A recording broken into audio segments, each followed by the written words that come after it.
Primera cosa que yo quiero invitarlos, digamos, bueno, lo que vamos a tratar de identificar estrategia o cómo nosotros hemos implementado esta experiencia en relación a la prevención, a la gestión de la integridad académica de nuestros estudiantes y en el contexto de la evaluación del logro de resultados de aprendizaje. Y primero, yo le voy a pedir que por chat, en el chat que estamos viendo, bueno, ¿qué entendemos por honestidad e integridad académica? A ver, ¿qué entendemos? ¿Qué se nos ocurre cuando escuchamos el término? Algunos hemos leído algo más, hemos avanzado en el tema, pero no todos. A ver si pueden eventualmente compartirnos en el chat, bueno, qué comprenden o qué entendemos por integridad académica. Entonces, unos minutitos para poder que lo puedan colocar ahí en el chat. ¿Ok?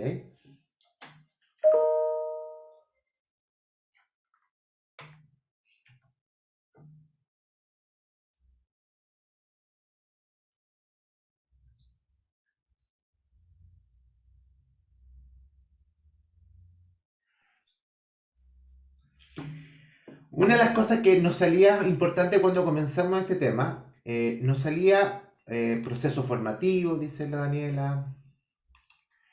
Y una de las cosas que nos salía a nosotros cuando comenzamos esto con el profesorado era universitario, era justamente, bueno, ¿qué es ser íntegro? Cómo vinculamos la integridad con este proceso y cómo metemos la integridad en procesos de la formación. Eh, bueno, ser éticos, dice, en el desarrollo del trabajo académico. ¿Qué más?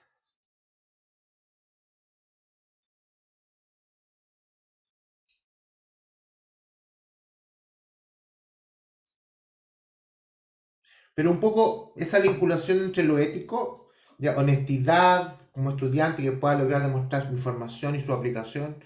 Y bueno, eso es re interesante porque hemos tenido comité de ética para la investigación, pero el tema de la integridad, ya, en el tema de la integridad estábamos muy atrasados, sobre todo en América Latina en general.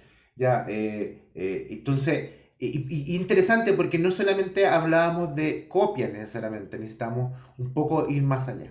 Y en este proceso, bueno, ahí digamos, dale, vea. Sí, en este proceso, como bien decía Oscar, quisimos ampliar un poco qué es lo que estábamos entendiendo por integridad académica y que no solamente lo tuviéramos asociado a procesos de sanción cuando identificábamos que algún estudiante había caído en alguna conducta de deshonestidad, sino que la idea es que la integridad académica sea vivida, ¿cierto?, como un valor que sea parte de la cultura de la institución. Entonces, a esto se le asocian los valores de la honestidad, de la confianza, de la equidad, del respeto, de la responsabilidad, tanto en los procesos de enseñanza como en investigación.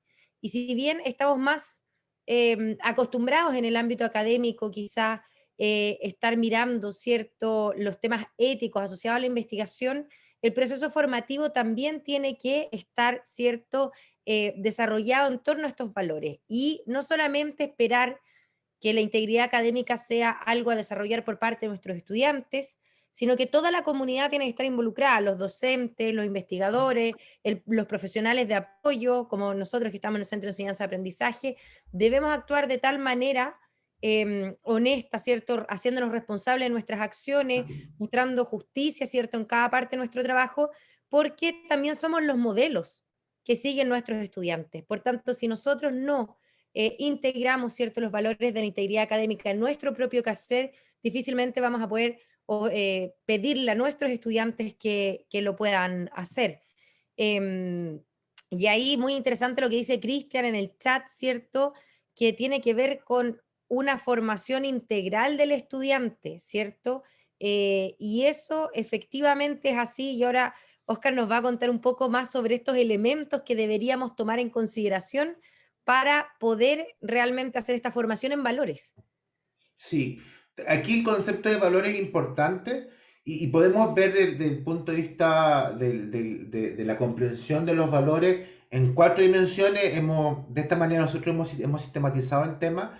Hay un componente psicológico, hay un componente filosófico, hay un componente social institucional ya hay un tema pedagógico. Y la pregunta en relación a lo psicológico es la, digamos, que tiene que ver con el desarrollo, es cómo se desarrollan los valores, ¿ya? Sabemos que se desarrollan en la casa, en el entorno, en la experiencia, pero claramente viene de mucho antes de cómo llegan a la universidad. A nivel de filosófico, tenemos que preguntarnos, bueno, ¿qué son los valores?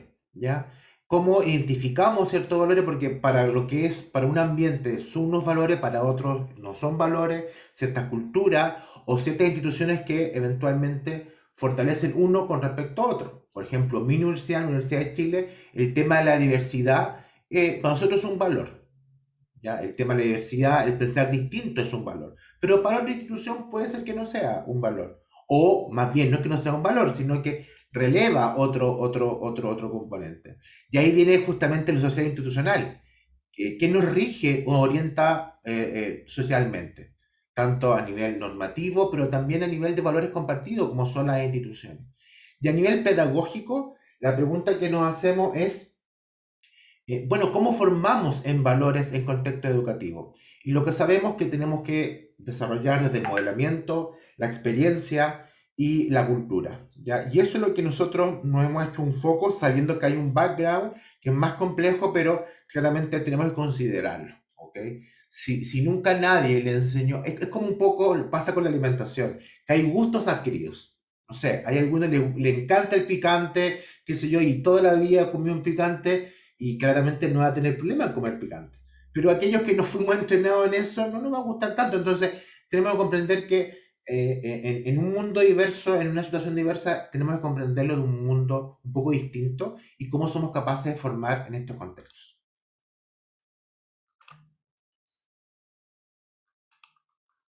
Vea. Entonces, de esa definición, desde este marco, ¿cierto? Hemos levantado ciertos focos como centro de enseñanza-aprendizaje en esta experiencia ya de más de un año. Uno, ya les comentaba, hacer un énfasis en la generación de una cultura de honestidad académica, de manera de que sea algo que se viva transversal en mi proceso de formación, tanto en lo que pase dentro del aula como fuera del aula. Tiene que ser un compromiso de toda la comunidad universitaria, ya les adelantaba yo, no puede ser algo que solo se le exija a los estudiantes, tiene que ser algo que sea un sello, ¿cierto?, de todas las personas de la comunidad, ya sean académicos, ¿cierto?, profesionales de apoyo, los estudiantes, los ayudantes, etcétera. Y algo bien interesante que también hemos realizado es que a pesar de que, y ahí ya les vamos a contar todas las medidas que hemos tomado, cómo estamos trabajando esto en distintos niveles, pero siempre va a haber casos de deshonestidad en algunas circunstancias, en algunas asignaturas o en algunas evaluaciones en específicas. Y en ese momento nosotros también como que quisimos avanzar un poco más y no solamente decir te penalizo con tu calificación, que es quizás la respuesta más em, como tradicional frente a este tipo de problemas de deshonestidad, sino que hemos generado también instancias de justicia restaurativa y eso quiere decir que aquel o aquella estudiante que cae en una situación de deshonestidad, no solamente, bueno, conversa, ¿cierto?, este tema con el profesor, puede ser que tenga alguna penalización en términos de su calificación, pero debe trabajar en conjunto con el Centro de Enseñanza-Aprendizaje generando material para didáctico para poder trabajar, ¿cómo se llama?, este tema en otras asignaturas. Y eso ha tenido un efecto muy importante como en la comprensión del estudiante de los límites, ¿cierto?, de qué es honesto, de qué es deshonesto, de desnaturalizar o desnormalizar actitudes o comportamientos que quizás nuestros estudiantes no tienen conceptualizado como deshonesto. Y en ese trabajo se logra mucho más en profundidad la reflexión del estudiante a pesar de que esté trabajando, entre comillas, en un material que no sea para su curso. Em, entonces, como les decía, esto tiene distintos niveles, si se fijan, desde lo más macro hasta lo más micro. Y con Oscar, durante este tiempo hemos estado buscando la mejor manera de poder graficar este modelo, y yo creo que vamos bien cercano a algo súper interesante, que le hemos denominado, ¿cierto?, el MIA, que es el marco general para poder fomentar la integridad académica, que esto va un poco asociado a la pregunta de Miguel, que dice, bueno, ¿cómo podemos pensar este concepto de integridad, ¿cierto?, en los profesores para que no se tome como algo punitivo, sino que formativo. Y justamente, Miguel, eso es lo que hemos intentado hacer con este marco, ¿cierto?, que es una herramienta que orienta acciones y actividades en distintos niveles, de manera que podamos trabajar el tema de la integridad académica en dimensiones formativas, como son la promoción y la prevención, la supervisión y la gestión de casos. Y en 3 espacios. Dentro del aula, yo ya les decía, eso es importante, pero también en temas de gestión de la formación a nivel meso y gestión institucional, ¿cierto?, alineando nuestras políticas institucionales. Y esto tiene una bajada que Oscar, no sé si quieres explicar nuestro triángulo invertido. Esto ha tenido hartas iteraciones hasta que hemos llegado a esto. Sí, a nivel de las dimensiones formativas, esperamos que tengamos una gran cantidad de acciones masivas y permanentes de promoción y prevención.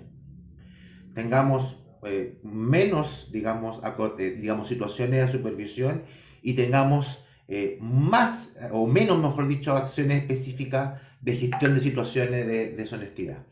Pero también en el triángulo inverso necesitamos que a nivel masivo y permanente en clase logremos eventualmente un conjunto de acciones para implementar la integridad académica al interior del curso.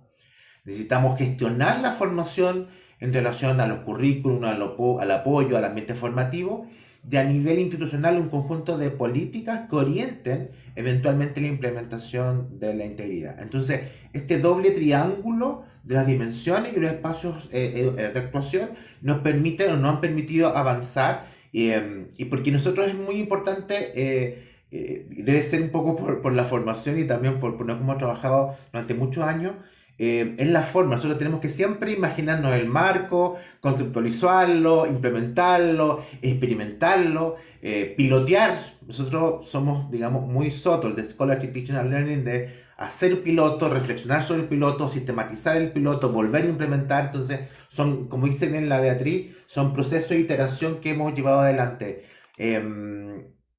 Y bueno, aquí como muy breve, cómo hemos un poco implementado esto con fecha, cómo hemos ido avanzando a nivel de promoción, prevención y lo que hemos hecho es tratar de doble entrada con acciones, que es lo que estamos haciendo de distintos niveles, digamos, de 2020 y 2021 en este trabajo como tal. Desde elementos de supervisión, como por ejemplo ocupar Turnitin, que ahí la voy a explicar un poquito más lo que hacemos, y sobre todo, es súper importante, es recomprender la supervisión.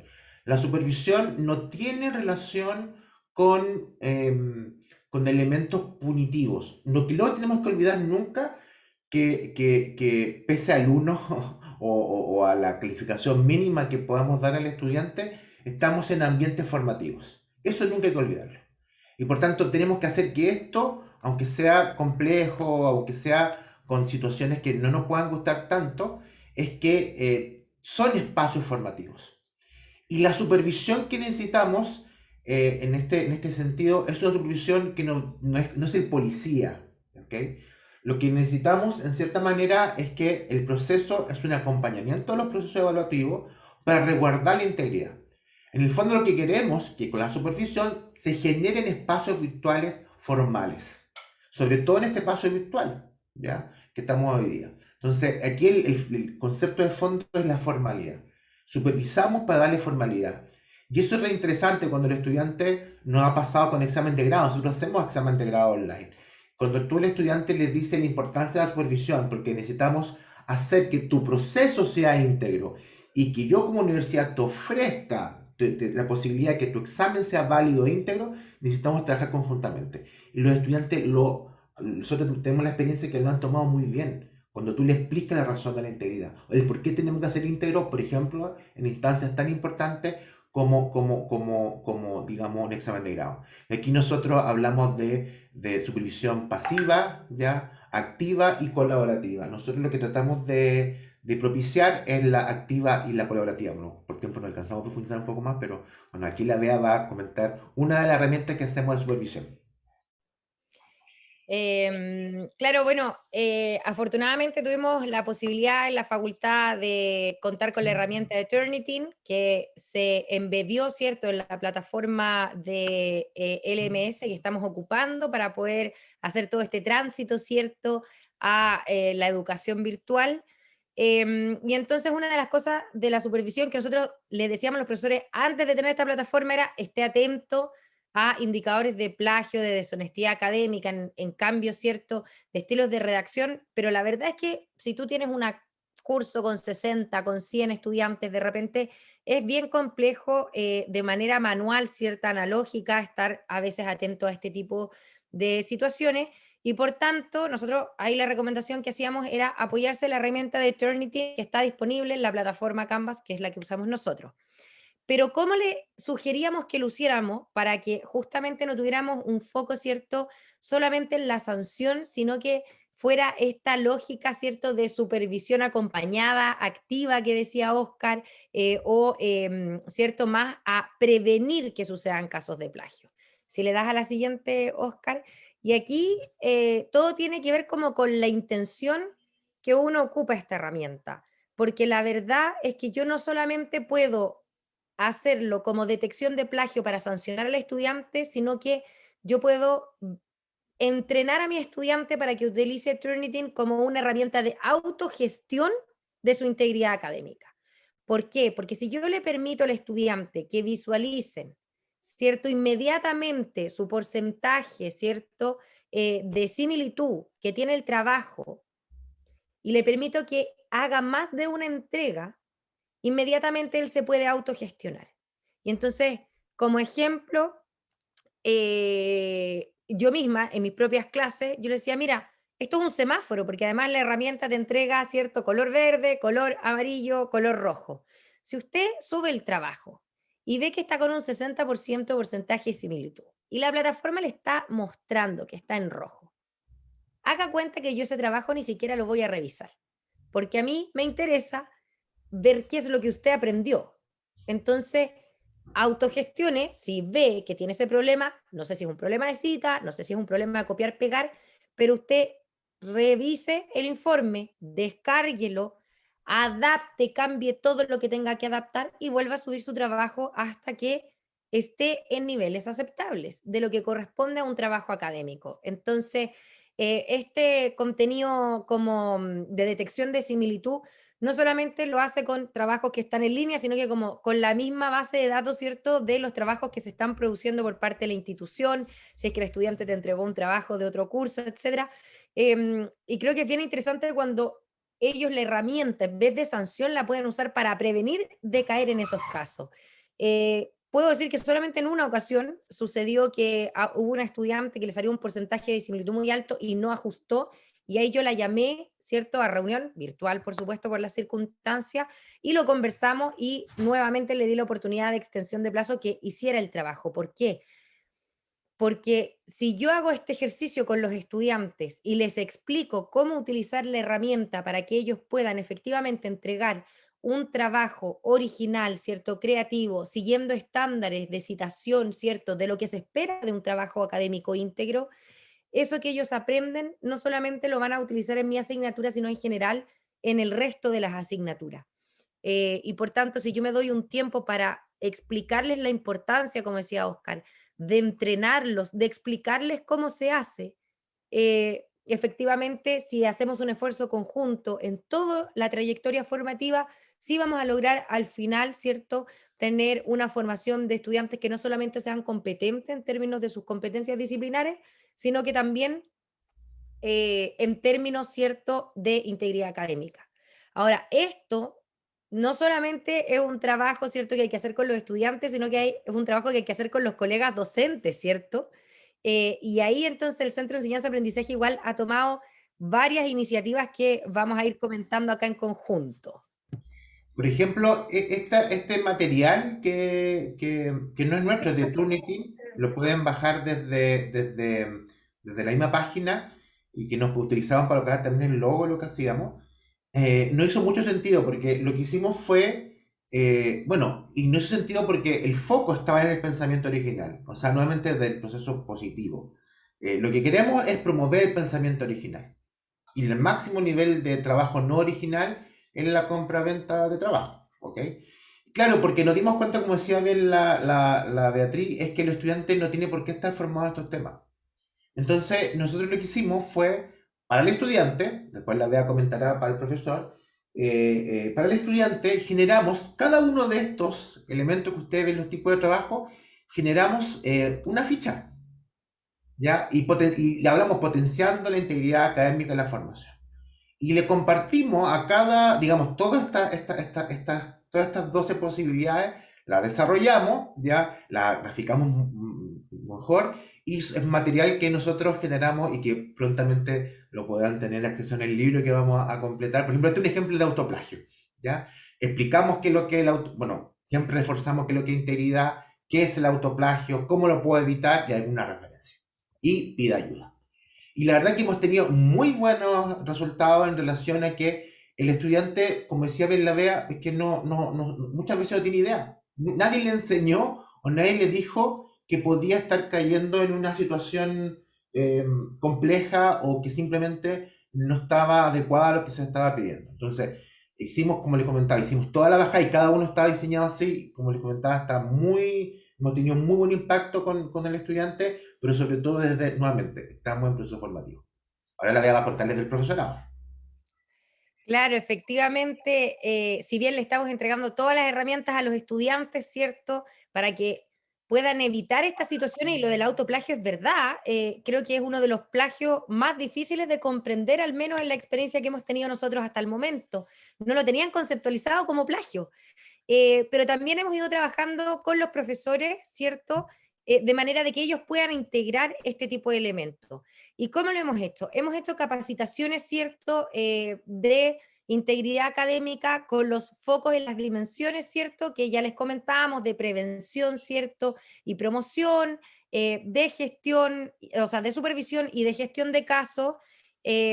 Además, hemos generado un módulo de autoaprendizaje que el docente puede solicitar para incluir en su curso, ¿cierto? En su plataforma del curso, de manera que los estudiantes tengan rápidamente una conceptualización de qué es la integridad académica, cuáles son las normas de citación, cuál es la política de plagio de la facultad, como un marco general donde ellos, ¿cierto?, se puedan ir, ¿cómo se llama?, capacitando para poder enfrentar bien la asignatura. Hemos generado tutoriales, ¿cierto? Por ejemplo, para los docentes, para que sepan programar Turnitin de buena manera, para que permita estos varios intentos y que el estudiante pueda ver el porcentaje de similitud de manera inmediata. Hemos entregado estos tips y además todo este material que les mostraba Oscar, que está orientado a estudiantes, se lo disponibilizamos al docente también. ¿Para qué? Para que el docente lo comparta en su cátedra o en su asignatura. Entonces, lo que hemos ido haciendo es, aparte de generar todas estas instancias de capacitación, ¿cierto? Estos materiales, etcétera, vamos generando, ya hemos tenido 2 como newsletter que se llaman Potenciando la Integridad Académica en la Formación, de manera de que los docentes, cada vez que nosotros vamos avanzando en estos materiales, generando nuevo material, ellos puedan tenerlo a mano, puedan vincularlo a sus cursos y entonces de esa manera podamos estar promoviendo esta cultura donde todos y todas estamos hablando de la integridad académica y estamos haciendo acciones para que nuestra comunidad, ¿cierto?, en su conjunto respete estos valores. Ese es un ejemplo, por ejemplo, de el material que se le facilita tanto a estudiantes, pero también a los profesores para que se lo puedan compartir a sus estudiantes respecto de cómo mantener un comportamiento ético y respetuoso en un entorno virtual, que fue algo importante en esta transición en pandemia. No estábamos acostumbrados, ¿cierto?, a estas clases virtuales, y entonces hubo que modelar el comportamiento esperado de qué era ser participante, ¿cierto?, activo de mi aprendizaje, pero en este formato online y manteniendo, ¿cierto?, algunos elementos de netiquette, de comportamiento, ¿cierto?, en ambientes virtuales, pero también de integridad académica, como por ejemplo, respetar la propiedad intelectual de los docentes y de los compañeros. Cierra, Bea, cierra y yo. Dale. Maravilloso. Solo a nosotros siempre nos gusta cerrar, ¿cierto?, con Oscar para decirle, bueno, normalmente a los docentes con los que estamos trabajando, pero no está de más decirlo acá, que independiente de todas las acciones que vayamos a tomar, no hay ninguna garantía de que no vaya a ocurrir ningún caso de deshonestidad académica. pero es importante recordar que tampoco las teníamos en clases presenciales. Hay veces que da la sensación de que este es un problema solamente de la virtualidad, cuando la verdad este era un problema quizás latente que teníamos, que en los contextos presenciales era menos visible y que hoy día en el contexto virtual lo vemos o somos capaces a través de estas herramientas de detectarlo con mayor facilidad. Pero es un tema profundo que tenemos que ir, ¿cierto?, trabajando a lo largo de la formación, a lo largo de las culturas institucionales de las universidades, más que culpabilizar, ¿cierto?, al estudiante y específicamente en las, entre comillas, facilidades que pudieran haber para caer en situaciones de deshonestidad porque estamos en un contexto virtual. Eso. Bueno, queremos dejar unos minutitos para que, como estamos cerca ya de la hora, para si quieren preguntar, Sí, sea alcanzamos con una pregunta, una pregunta Oscar. ya. Sí, sí. Así que, si es que hay alguna pregunta ahí disponible. KPIs usados para validar el proceso. Ah, buena pregunta. A ver, nosotros, primera cosa, hay que comprender que estos son cambios culturales, no son cambios metodológicos, partamos por eso. Y por tanto, como son cambios culturales, tengo que generar indicadores de cambio cultural. ¿Y los cambios culturales qué son para contextos educativos institucionales? Los contextos educativos, digamos, se va a basar en las rutinas. Por ejemplo, algo que decía bien la Bea, el profesorado está integrando en su sílabo, por ejemplo, el tema de integridad. Hay dentro de la cotidianidad del curso, se está generando el tema de la integridad. Por ejemplo, ¿cuál es la tasa, como decía bien la Bea, de estudiantes que están revisando antes su trabajo, por ejemplo, con Turnitin en relación o sea, ¿cómo somos capaces de integrar en la cotidianidad el tema de la integridad? ¿Ya? Casos siempre van a haber. Lo que es importante es cómo somos capaces de hacer o cómo somos capaces de generar un environment, un ambiente que me permita avanzar en comprender estos elementos. Por tanto,